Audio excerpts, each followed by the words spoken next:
It is in Egypt that magic attains the grade of completion as an universal science and is formulated as a perfect doctrine. As a summary of all the dogmas which obtained in the ancient world, nothing surpasses and indeed nothing equals those few paragraphs graven on precious stone by Hermes and denominated the Emerald Tablet. Unity of being and unity in the harmony of things, according to the ascending and descending scales, progressive and proportional evolution of the word, immutable law of equilibrium and graduated progress of universal analogies, correspondence between the idea and its expression providing a measure of likeness between creator and created, essential mathematics of the infinite, proved by the dimensions of a single angle in the finite. All this is expressed by the one proposition: that which is above is like that which is below, and that which is below is like that which is above, for the fulfillment of the wonders of the one thing. Hereunto are added the revelation and illuminating description of the creative agent, the pantamorphic fire, the great medium of occult force, in a word, the astral light. The sun is its father and the moon its mother. The wind has borne it in the belly thereof. It follows that this light has emanated from the sun and has received form and rhythmical movement from the influences of the moon, while the atmosphere is its receptacle and prison. The earth is its nurse, that is to say, it is equilibrated and set in motion by the central heat of the earth. It is the universal principle, the talisma of the world. Hermes goes on to set forth in what manner this light, which is also a force, can be applied as a lever, as an universal dissolvent and as a formative and coagulative agent. How also this light must be extracted from the bodies in which it lies latent in order to imitate all the artifices of nature by the aid of its diverse manifestations as fire, motion, splendor, radiant gas, scalding water or finally igneous earth. The Emerald Tablet contains all magic in a single page. The other works attributed to Hermes, such as the Divine Pomander, Asclepius, Minerva of the World, and c. are generally regarded by critics as productions of the school of Alexandria. But they contain notwithstanding the Hermetic traditions which were preserved in the Urgic sanctuaries. For those who possess the keys of symbolism, the doctrines of Hermes can never be lost. Amidst all their ruin, the monuments of Egypt are as so many scattered leaves which can be collected and the book of those doctrines thus reconstructed entirely. In that vast book the capital letters are temples and the sentences are cities punctuated with obelisks and by the Sphinx. The physical division of Egypt was itself a magical synthesis, and the names of its provinces corresponded to the ciphers of sacred numbers. The realm of Sesostris was divided into 3 parts. Of these Upper Egypt, or the Thebaid, was a type of the celestial world and the land of ecstasy. Lower Egypt was the symbol of earth, while Middle or Central Egypt was the land of science and of high initiation. Each of these parts was subdivided into 10 provinces, called nomes, and was placed under the particular protection of a god. There were therefore 30 gods and they were grouped by threes, giving symbolical expression in this manner to all possible conceptions of the triad within the decad, or otherwise to the threefold material, philosophical and religious significance of absolute ideas attached primitively to numbers. We have thus the triple unity or the first triad, the triple binary formed by the first triad and its reflection, being the Star of Solomon, the triple triad or the complete idea under each of its 3 forms, the triple quaternary, being the cyclic number of astral revolutions, and so onward.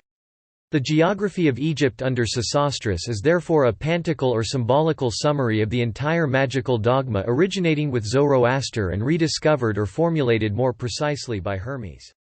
In this manner did the land of Egypt become as a great volume, and the instructions contained therein were multiplied by translation into pictures, sculptures, architecture through the length and breadth of the towns and in all temples. The very desert had its eternal teachings, and its word of stone was set squarely on the foundations of the pyramids. The pyramids themselves stood like boundaries of the human intelligence, in the presence of which the colossal Sphinx meditated age after age, sinking by insensible degrees into the desert sand. Even at this day its head, defaced by the work of time, still emerges from its sepulchre, as if waiting expectantly the signal for its complete entombment at the coming of a human voice revealing to a new world the problem of the pyramids. Egypt from our standpoint is the cradle of science and of wisdom, for it clothed with images the antique dogma of the first Zoroaster more exactly and more purely, if not more richly, than those of India.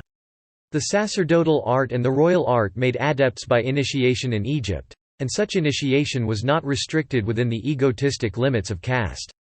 We know that a Jewish bondsman himself attained not only initiation but the rank of minister-in-chief, perhaps even of Grand Hierophant, for he espoused the daughter of an Egyptian priest, and there is evidence that the priesthood in that country tolerated no misalliance. Joseph realized in Egypt the dream of communism.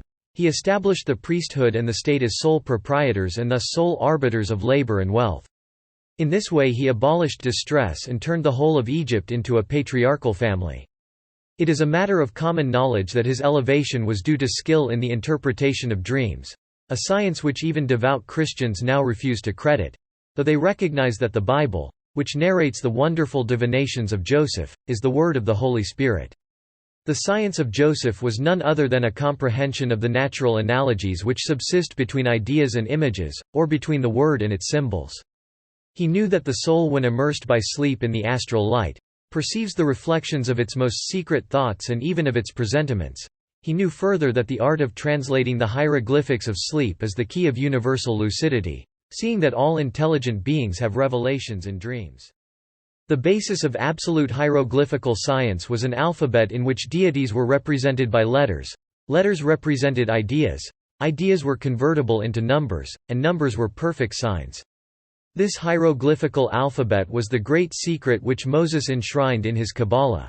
Its Egyptian origin is commemorated in the Sefer Yetzirah, in which it is referred to Abraham. Now this alphabet is the famous Book of Thoth, and it was divined by Court de Gebelin that it has been preserved to our own day in the form of tarot cards. It passed later on into the hands of Attila, who interpreted it in the wrong sense, for even a study extending over 30 years could not atone for his want of common sense or supply deficiencies in his education.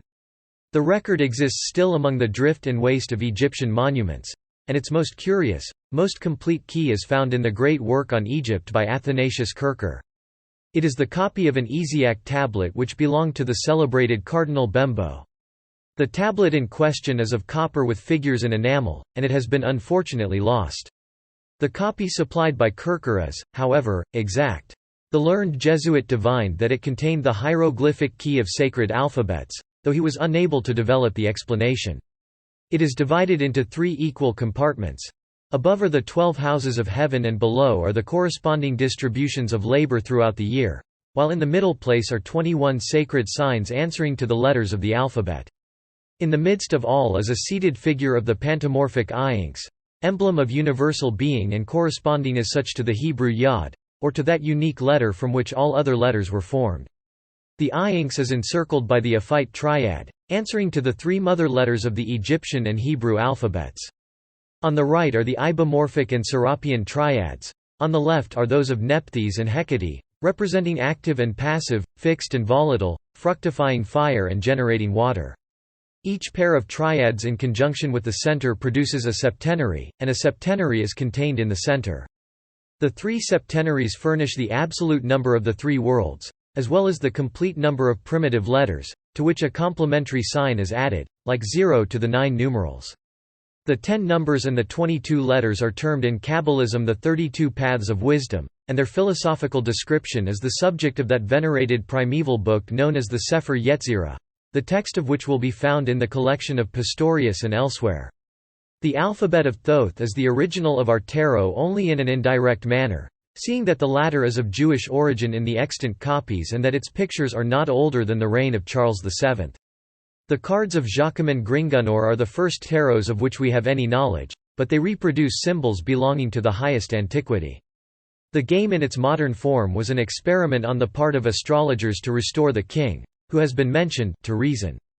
The oracles of the tarot give answers as exact as mathematics and measured as the harmonies of nature. Such answers result from the varied combination of the different signs.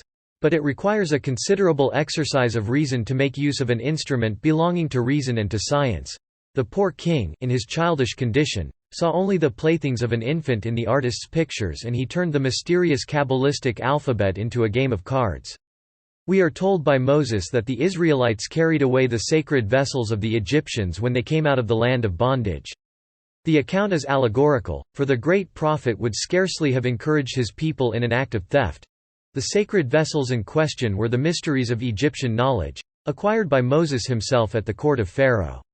We are by no means suggesting that the miracles of this man of God are referable to magic, But we know on the authority of the Bible that Jannes and Mambres, who were the magicians of Pharaoh and consequently grand hierophants of Egypt, began by performing in virtue of their art wonders which were similar to those of Moses. They transformed wands into serpents and serpents again into wands, which might be explicable by prestige or fascination. They changed water into blood. They produced a swarm of frogs in a moment. But they could not cause flies to appear or other parasitic insects, for reasons which we have explained already, as also the manner in which they were forced to confess themselves vanquished. Moses triumphed and led the Israelites out of the land of bondage. It was at this period that true science became lost to Egypt, for the priests, abusing the implicit confidence of the people, allowed that knowledge to degenerate into brutalizing idolatry. Such is the rock of peril for esoteric science. The truth must be veiled, yet not hidden from the people. Symbolism must not be disgraced by a lapse into absurdity. The sacred veil of Isis must be preserved in its beauty and dignity. It was over this that the Egyptian priesthood failed. The vulgar and the foolish understood the hieroglyphic forms of Isis and Hermanubis as real things, so that Osiris was understood to be an ox, while the wise Hermes was a dog. The transformed Osiris masqueraded in the fantastic guise of the bull of Apis. Nor did the priests hinder the people from adoring flesh intended for their kitchens. It was time to save the holy traditions. Moses established a new nation and forbade all worship of images, but the people unfortunately had dwelt long among idolaters and memories of the bull of Apis remained with them in the desert. We know the history of that golden calf to which the children of Israel have been always a little addicted. Moses, however, did not wish the sacred hieroglyphics to pass out of memory, and he sanctified them by their consecration to the purified worship of the true God. We shall see how all objects which entered into the cultus of Jehovah were symbolic in character and recalled the venerable signs of primeval revelation. But we must first finish with the Gentiles and follow through pagan civilization the story of materialized hieroglyphics and of ancient rites degenerated.